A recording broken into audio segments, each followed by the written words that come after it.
Not a single project from Andhra Pradesh has been approved under the NCF. I kindly request the Honorable Minister to provide clarity on the reason behind the delay in closing these proposals and the steps being taken to ensure their timely approval and restoration, sir. Thank you, sir. माननीय अध्यक्ष महोदय, जैसा मैंने निवेदन किया पहले प्रश्न का उत्तर देते हुए भी, मैं एक बार फिर दोहराना चाहता हूं कि नेशनल कल्चर फंड के 150 जो ऐसे मॉन्यूमेंट्स की सूची हमने ऑलरेडी वेबसाइट पर प्रकाशित की है, उसमें 21 ऐसे प्रोजेक्ट आंध्र प्रदेश स्टेट के हैं।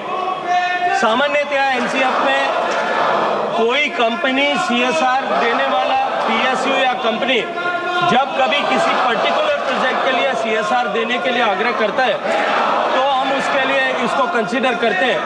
अभी हमने डीपीआईटी को के साथ में बैठक करके सारे पीएसयू से आग्रह किया है कि वो कुछ धनराशि उपलब्ध कराएं।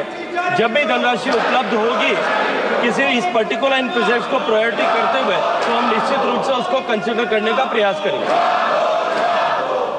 माननीय बीरम रमेश जी,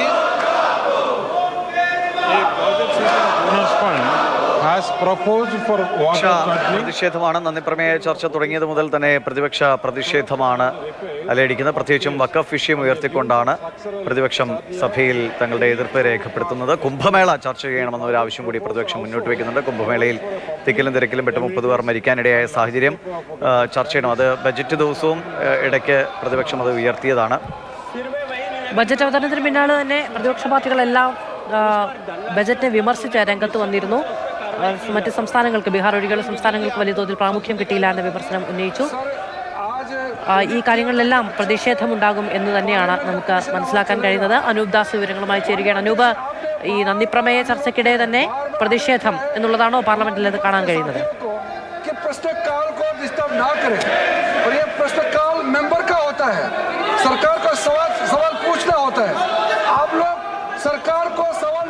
നിർത്തിവെച്ച് ചർച്ച ചെയ്യണമെന്ന് ഇന്ത്യ സഖ്യ പാർട്ടികൾ ഒറ്റക്കെട്ടായി ആവശ്യപ്പെട്ടു. അടിയന്തര പ്രമേയത്തിന് നോട്ടീസ് നൽകിയിരുന്നു. പക്ഷേ ഈ അടിയന്തര പ്രമേയമൊന്നും ഇപ്പോൾ പരിഗണിക്കാൻ കഴിയില്ല എന്ന മറുപടിയാണ് സ്പീക്കർ അംഗങ്ങളോട് പറഞ്ഞത്.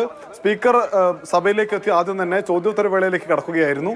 ചോദ്യോത്തരവേളയിലേക്ക് കടന്ന് ആദ്യത്തെ ചോദ്യത്തിന് വേണ്ടി അംഗത്തെ വിളിക്കുന്ന സമയത്ത് തന്നെ പ്രതിപക്ഷം ഈ അടിയന്തര പ്രമേയം ശ്രദ്ധയിൽപ്പെടുത്തി.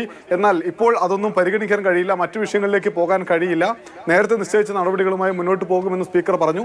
ഈ സമയത്ത് പ്രതിപക്ഷ അംഗങ്ങൾ നടുത്തളത്തിലേക്ക് ഇറങ്ങി മുദ്രാവാക്യം വിളിച്ചുകൊണ്ടിരിക്കുകയാണ്. സഭയുടെ ചർച്ചയുമായി ബന്ധപ്പെട്ട് അല്ലെങ്കിൽ സഭയിൽ നടക്കുന്ന നടപടിക്രമങ്ങളുമായി ബന്ധപ്പെട്ട് സഹകരിക്കണം നിങ്ങളെന്ന് സ്പീക്കർ ആവശ്യപ്പെട്ടിട്ടും പ്രതിപക്ഷ അംഗങ്ങൾ അത് അംഗീകരിക്കാതെ പ്രതിഷേധിക്കുകയാണ്. കുംഭമേളയുമായി ബന്ധപ്പെട്ട അടിയന്തര പ്രമേയം, അതിനൊപ്പം തന്നെ വഖഫ് ബില്ലിന് എതിരായിട്ടുള്ള വഖഫ് ബില്ല് പരിഗണിച്ച JPCയുടെ നടപടികൾക്കെതിരായിട്ടുള്ള അടിയന്തര പ്രമേയം, അത് ലീഗ് എംപിമാർ നൽകിയതാണ്. ഈ 2 അടിയന്തര പ്രമേയങ്ങളാണ് പരിഗണനയ്ക്ക് വന്നത്. പക്ഷേ ഒന്നും പരിഗണിക്കാതെ മുന്നോട്ട് പോവുകയാണ്, സഭാ നടപടികളുമായി മുന്നോട്ട് പോവുകയാണ് സ്പീക്കർ ചെയ്തത്. ഇതാണ് ആദ്യ ബജറ്റ് സമ്മേളനത്തിന് ശേഷം, ബജറ്റ് അവതരണത്തിന് ശേഷം ആദ്യ ദിവസം തന്നെ അതിശക്തമായ പ്രതിഷേധത്തിലേക്ക് കാര്യങ്ങളെ കൊണ്ടുചെന്ന് എത്തിച്ചത്.